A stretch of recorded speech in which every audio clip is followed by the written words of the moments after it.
বন্ধুরা, নিজেকে পরিবর্তন করার সবথেকে সরল পদ্ধতি হলো ওই সমস্ত জায়গায় চুপ থাকা যেখানে শব্দের থেকে বেশি মৌনতার দরকার হয়ে থাকে। মৌনতাই হলো ওই পুঁজি যেটা আত্ম অধিকার এবং শান্তির রাস্তা খোলে। তো আসুন, সময় নষ্ট না করে আজকের এই কাহিনীটির দিকে এগিয়ে যাওয়া যাক। অনেক সময় আগেকার কথা, মগধ রাজ্যে একটি ছোট্ট গ্রামে এক যুবক বসবাস করত, যার নাম ছিল মোহন। সে খুবই অস্থির এবং রাগী স্বভাবের ছিল। ছোট ছোট কথায় তর্ক করা এবং সমস্ত কথার উত্তর সঙ্গে সঙ্গে দেওয়া তার অভ্যাস হয়ে উঠেছিল। তার এই স্বভাবের কারণে লোকেরা ধীরে ধীরে তার থেকে দূরে সরে যায়। মোহন নিজেও এই ব্যাপারটি অনুভব করত যে তার স্বভাব তার জীবনে শান্তি ও খুশি নিয়ে আসার বদলে চিন্তা এবং একাকিত্ব বাড়িয়ে চলেছে। কিন্তু সে এটা বুঝতে পারছিল না যে তাকে তার এই পরিস্থিতি থেকে কিভাবে বের হওয়া উচিত। এরপর একদিন সে জানতে পারে যে তার পাশেরই এক জঙ্গলে ভগবান বুদ্ধের উপদেশ সভার আয়োজন করা হয়েছে। বুদ্ধের ব্যাপারে সে অনেক কিছু শুনেছিল, তার করুণা, তার জ্ঞান এবং তার দেওয়া জীবনের শিক্ষা। এই সমস্ত কিছু শুনে মোহন ভাবে, হয়তো আমি আমার সমস্ত প্রশ্নের উত্তর সেখানেই পেয়ে যাব। সে তাড়াতাড়ি ওই উপদেশ সভায় পৌঁছায়। সেখানে অনেক ভিড় জমেছিল। বুদ্ধ খুবই সরল এবং স্পষ্ট শব্দে জীবনের গভীরতাকে বোঝাচ্ছিলেন। ঠিক তখনই মহাত্মা বুদ্ধ বলেন যে যদি তুমি নিজের জীবনের সত্যিকারের পরিবর্তন আনতে চাও তাহলে এই 10টি জায়গায় চুপ থাকতে শেখো। এটা শুনে মোহন একটু আশার আলো দেখতে পায়।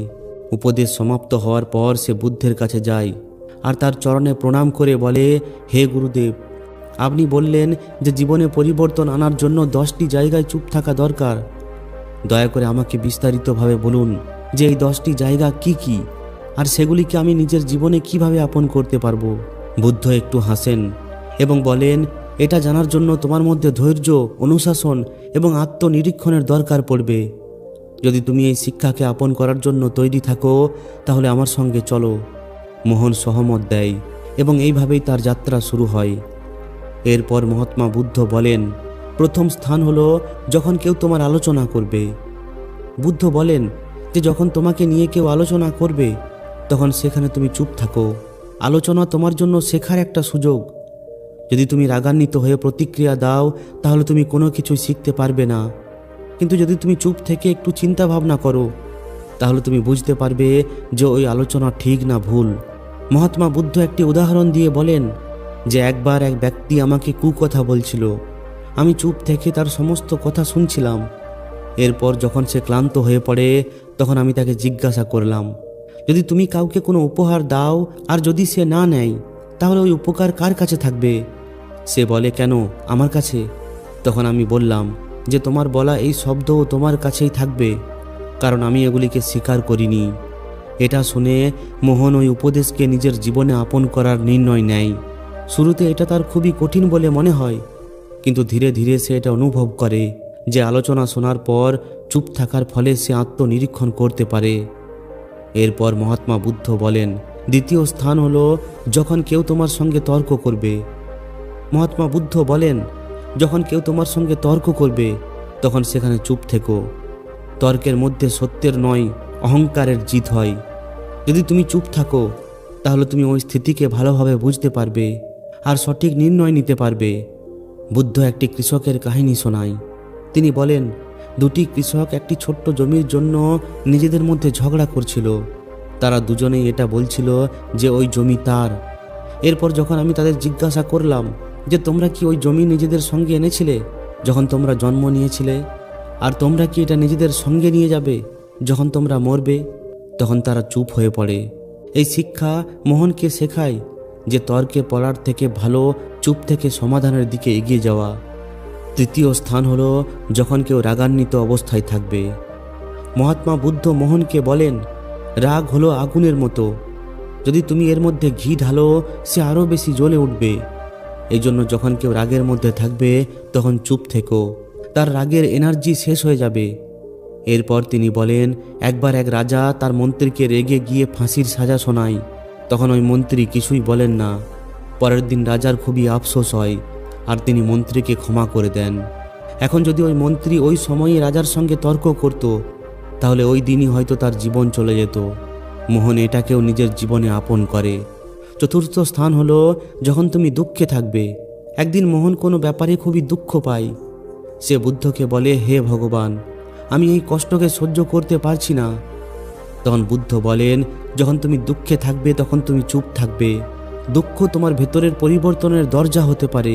চুপ থাকার ফলে তুমি নিজের প্রশ্নের উত্তর পেতে পারো। বুদ্ধ তাকে এটাও বলেন যে দুঃখ তোমাকে মজবুত করে তোলে, শুধুমাত্র তুমি সেটাকে বোঝার চেষ্টা করো। পঞ্চম স্থান হলো যখন কেউ তোমাকে প্ররোচিত করবে বা উস্কাবে। মহাত্মা বুদ্ধ মোহনকে বলেন, যখন কেউ তোমাকে জেনে বুঝে প্ররোচিত করবে বা উস্কাবে, তখন চুপ থাকাই হলো সবথেকে বড় উত্তর। এটা তোমার শক্তি এবং ধৈর্যকে তুলে ধরে। তিনি একটি সাধুর কথা বলেন। তিনি বলেন, একবার এক সাধুকে গ্রামের লোকেরা খুবই উত্ত্যক্ত করত, কিন্তু ওই সাধু সব সময় শান্ত থাকতেন।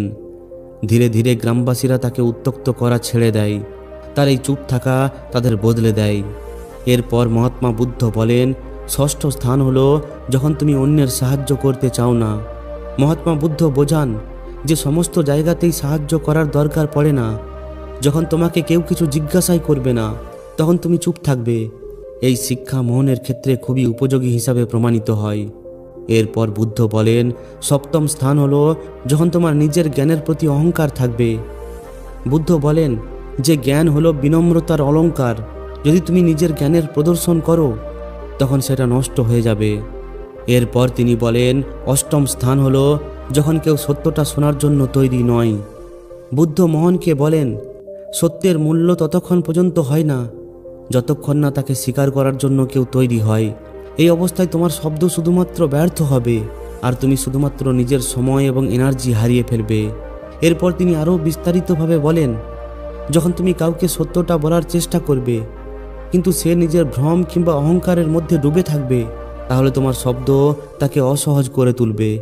এই অবস্থায় চুপ থাকাই হলো সবথেকে বড় উপায়। সত্যের বীজ তখনই ফলবে যখন জমি তৈরি থাকবে।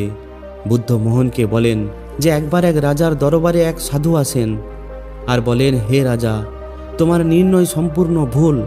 রাজা এটা শুনে খুবই রাগান্বিত হয়ে পড়েন, আর তিনি ওই সাধুকে তার দরবার থেকে বের করে দেওয়ার আদেশ দেন। তখন ওই সাধু যেতে যেতে বলেন যে সত্য বলার সময় এখনও আসেনি। যখন তোমার মন এটা বোঝার জন্য তৈরি হবে, তখন আমি ফিরে আসব। এর অনেক বছর পর রাজা নিজের ভুল থেকে শিক্ষা পায় আর ওই সাধুকে আবার আমন্ত্রিত করেন। এবার রাজা না শুধুমাত্র ওই সাধুর কথা শোনেন, এর সঙ্গে সঙ্গে তিনি তাকে নিজের জীবনের পথপ্রদর্শক হিসাবেও মানতে শুরু করেন।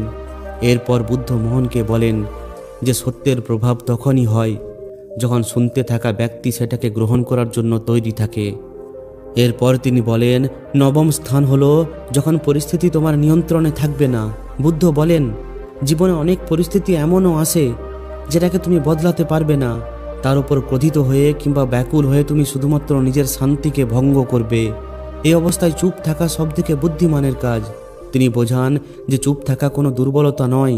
চুপ থাকা হলো ধৈর্য এবং ভারসাম্যতার প্রতীক।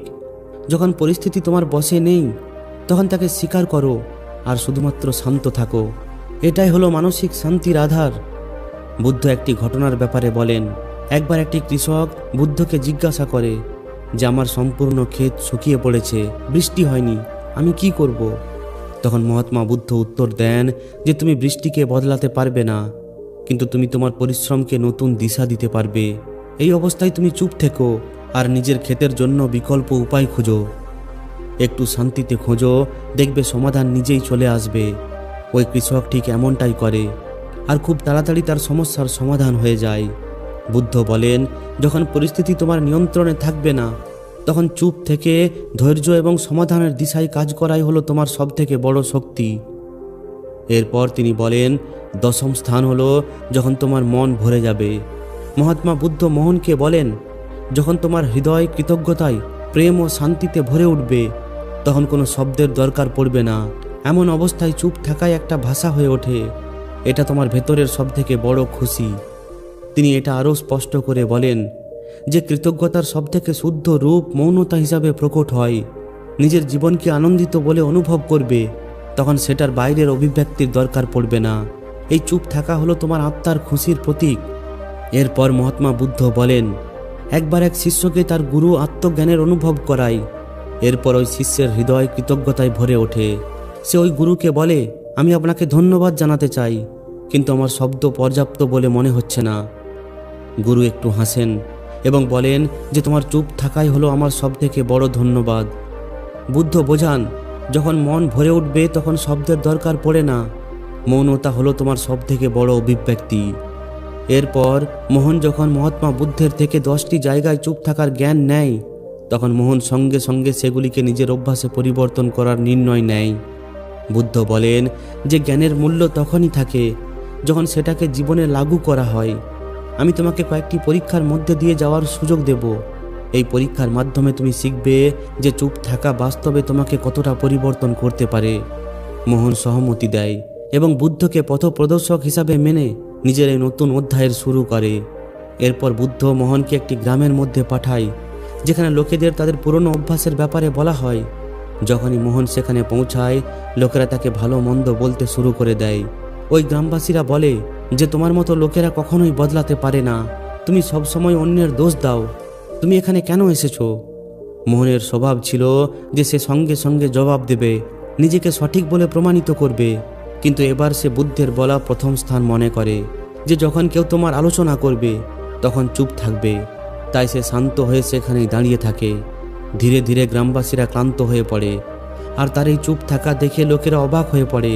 তারা অনুভব করে যে সে বদলে গেছে। মোহন বুদ্ধের কাছে ফিরে আসে আর বলে, হে গুরুদেব, চুপ থাকা খুবই কঠিন ছিল, কিন্তু এর থেকে আমি একটি নতুন এনার্জি পেলাম। বুদ্ধ একটু হাসেন এবং বলেন যে এটাই হলো প্রথম পদক্ষেপ, এখন পরের পরীক্ষার জন্য তৈরি হয়ে যাও। এরপর বুদ্ধ মোহনকে একটি ব্যবসায়ীর কাছে পাঠান, যিনি সবসময় নিজের গ্রাহকদের সঙ্গে তর্ক করতেই থাকতেন।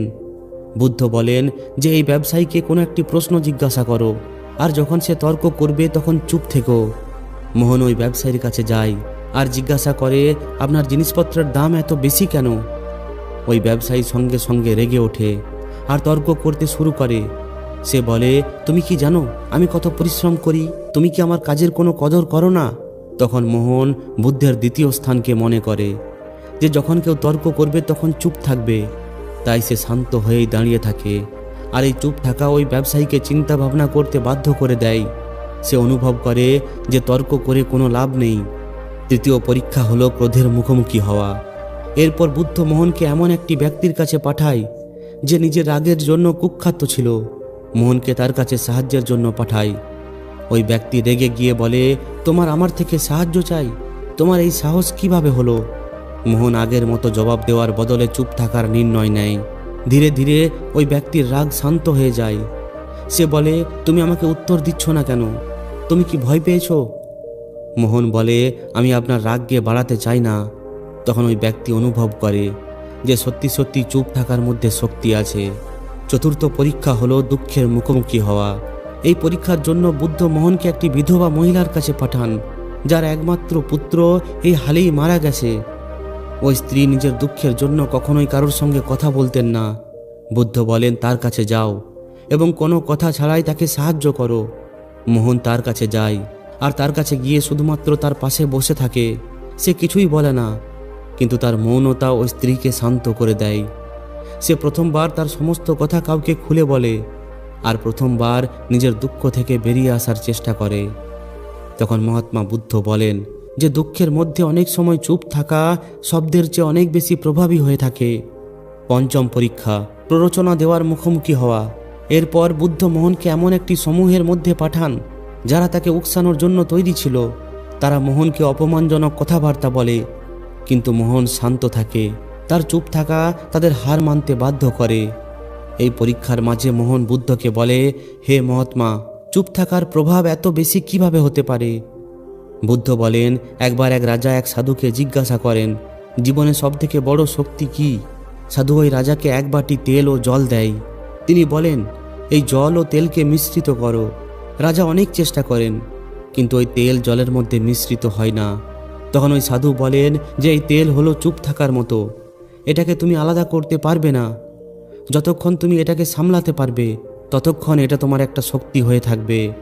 এখন সর্বশেষ পরীক্ষা, যখন মন ভরে উঠবে তখন চুপ থাকবে। মোহন অনুভব করে যে যখন সে আগের সমস্ত পরীক্ষায় সফল হয়েছে তখন তার মন খুবই শান্তি ও আনন্দে ভরে উঠেছে।